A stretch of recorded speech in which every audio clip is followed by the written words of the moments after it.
Dalam nama Bapa dan Putra dan Roh Kudus. Amin. Allah yang berbelas kasih, sabdamu adalah terang dan pelita hidup kami. Bimbinglah kami dengan Roh Kudusmu untuk mendengarkan dan merenungkan sabdamu. Dengan daya Roh Kudusmu itu, bukalah telinga dan hati kami untuk mendengarkan sabdamu. Terangilah budi dan hati kami untuk memahami sabdamu. Jernihkanlah hasrat dan jiwa kami untuk meresapkan sabdamu.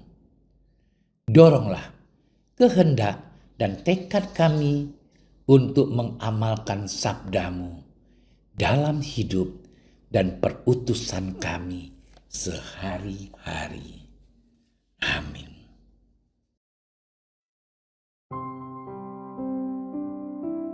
Pada suatu hari, Yesus mengajar di Bait Allah. Katanya, bagaimana ahli-ahli Taurat dapat mengatakan bahwa Mesias adalah anak Daud? Daud sendiri oleh pimpinan Roh Kudus berkata, Tuhan telah berfirman kepada Tuanku, duduklah di sebelah kananku, sampai musuh-musuhmu kutaruh di bawah kakimu. Daud sendiri menyebut dia tuannya. Bagaimana mungkin ia anaknya pula? Orang banyak yang besar jumlahnya mendengarkan dia dengan penuh minat. Demikianlah sabda Tuhan. Saudara-saudariku yang terkasih dalam Tuhan kita Yesus Kristus. Hari ini sabda Tuhan mengisahkan kepada kita tentang Yesus yang memberikan pengajaran di Bait Allah. Yesus bertanya kepada orang Farisi, bagaimana mungkin mereka mengatakan bahwa Mesias adalah anak Daud, sedangkan Daud sendiri menyebut dirinya sebagai hamba dari Allah. Di sini Yesus ingin mengatakan kepada mereka bahwa Yesus yang diutus oleh Bapa sebagai Mesias merupakan pribadi yang lebih tinggi daripada Daud, karena memang Yesus sendiri adalah Allah. Yesus adalah Tuhan bagi Daud dan Yesus adalah anak Allah. Secara keturunan memang Yesus merupakan keturunan Daud karena Yesus sebagai keturunan Yusuf. Namun di sini yang ingin ditegaskan oleh Yesus ialah bahwa ia merupakan anak Allah yang tunggal, yang hadir ke dunia untuk menebus dosa manusia. Yesus mengajarkan kepada para murid bahwa mereka harus melihat Yesus dari sudut yang berbeda. Bahwa pribadi Yesus merupakan pribadi yang lebih tinggi daripada Daud. Sebab kehadiran Yesus ke dunia bukan untuk memberikan kebebasan secara politik, namun Yesus ingin membebaskan manusia dari dosanya. Saudara-saudariku yang dicintai oleh Tuhan, di setiap perjalanan hidup ini, manusia terkadang sering membandingkan dirinya dengan orang lain. Manusia melihat dirinya dari kekurangan yang ia miliki, sehingga ia sering merasa bahwa orang lain lebih baik dari dirinya sendiri. Pandangan manusia melihat bahwa derajat orang itu lebih tinggi karena mereka mempunyai banyak kelebihan. Dan sebagian orang merasa mereka tidak bisa seperti orang itu. Namun di sini Yesus mengajarkan kepada kita bahwa ia tidak pernah melihat manusia dari apa yang dilihat oleh mata manusia. Tetapi sebaliknya, Yesus melihat dari kedalaman hati yang dimiliki oleh manusia. Seperti Yesus, walaupun ia merupakan Allah yang maha tinggi, namun ia mau merendahkan dirinya untuk dapat bersatu dengan manusia. Lalu menjadi permenungan bagi kita adalah, layakkah kita membandingkan diri kita dengan orang lain? Apakah kita sering terlalu melihat kelemahan diri kita dan kurang melihat kelebihan yang diberikan Tuhan kepada kita? Allah saja tidak pernah membandingkan diri kita dengan orang lain. Dan seharusnya manusia juga tidak merendahkan dirinya dengan membandingkan dirinya dengan orang lain. Sebab bagi Allah semua manusia sederajat, mempunyai derajat yang sama, secitra dengan Allah. Saudara-saudariku yang terkasih dalam Tuhan kita Yesus Kristus, setiap manusia dalam kehidupannya mempunyai peranan masing-masing. Dan setiap orang merupakan manusia yang berharga bagi Allah.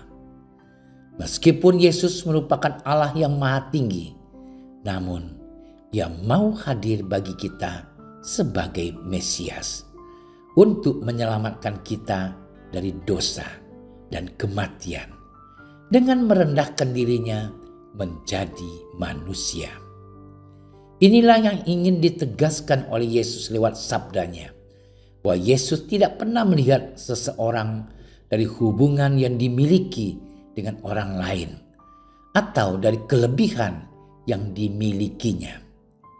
Tetapi keselamatan Yesus hadir secara universal bagi setiap orang yang datang kepadanya. Bukan dari pandangan Yesus sebagai anak Daud, tapi dari pandangan bahwa Yesus merupakan anak Allah yang hadir bagi manusia untuk mewartakan keselamatan yang datang dari Allah. Semoga kita juga mampu menjadi murid-murid Yesus yang senantiasa menunjukkan sikap seperti Yesus yang selalu memandang manusia dari kebaikannya, bukan dari kelemahannya. Selamat bermenung, Tuhan memberkati. Allah Bapa yang penuh belas kasih, kami senantiasa mengucapkan syukur kepadamu atas segala rahmat kehidupan yang Engkau berikan kepada kami. Semoga dalam setiap perjalanan hidup kami mampu menunjukkan sikap seperti Yesus yang selalu melihat manusia dari kebaikan yang ada dalam dirinya. Dan semoga kami juga mampu menjadi saksi-saksi Kristus di tengah-tengah zaman yang penuh dengan kesulitan dan menjadi pewarta keselamatan yang datang daripadamu. Demi Kristus Tuhan, Sang Juru Selamat kami. Amin.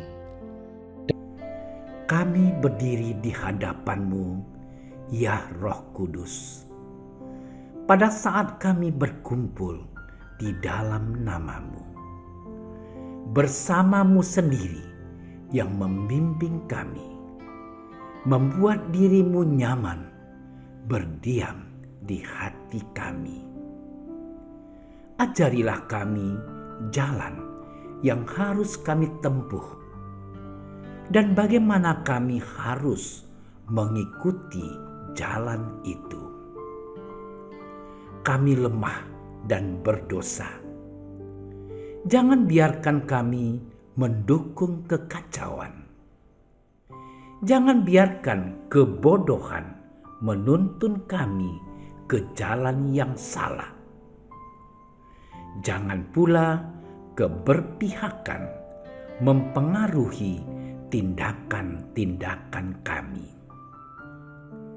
Kiranya kami menemukan di dalam Engkau kesatuan kami, agar kami boleh berjalan bersama menuju kehidupan abadi dan tidak menyimpang dari jalan kebenaran dan apa yang benar. Semua ini kami mohon kepadamu yang berkarya di setiap tempat dan waktu, dalam persekutuan dengan Bapa dan Putra untuk selama-lamanya. Amin.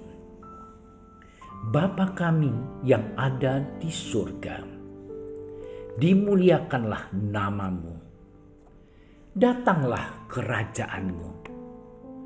Jadilah kehendak-Mu di atas bumi seperti di dalam surga. Berilah kami rezeki pada hari ini, dan ampunilah kesalahan kami, seperti kami pun mengampuni yang bersalah kepada kami. Dan janganlah masukkan kami ke dalam percobaan, tetapi bebaskanlah kami dari yang jahat. Amin. Salam Maria, penuh rahmat, Tuhan sertamu. Terpujilah engkau di antara wanita, dan terpujilah buah tubuhmu Yesus. Santa Maria, Bunda Allah, doakanlah kami yang berdosa ini, sekarang dan waktu kami mati. Amin. Kemuliaan kepada Bapa dan Putra dan Roh Kudus, seperti pada permulaan, sekarang, selalu, dan sepanjang segala masa. Amin. Dalam nama Bapa dan Putra dan Roh Kudus. Amin. Terima kasih sudah menyaksikan renungan hari ini. Jangan lupa like, subscribe, dan aktifkan tombol loncengnya agar Anda yang pertama mendapatkan notifikasi updatean renungan harian dari Komsos Keuskupan Padang. Dan bagikan ke sosial media agar saudara-saudara kita dapat mendengarkan dan merenungkan firman Tuhan.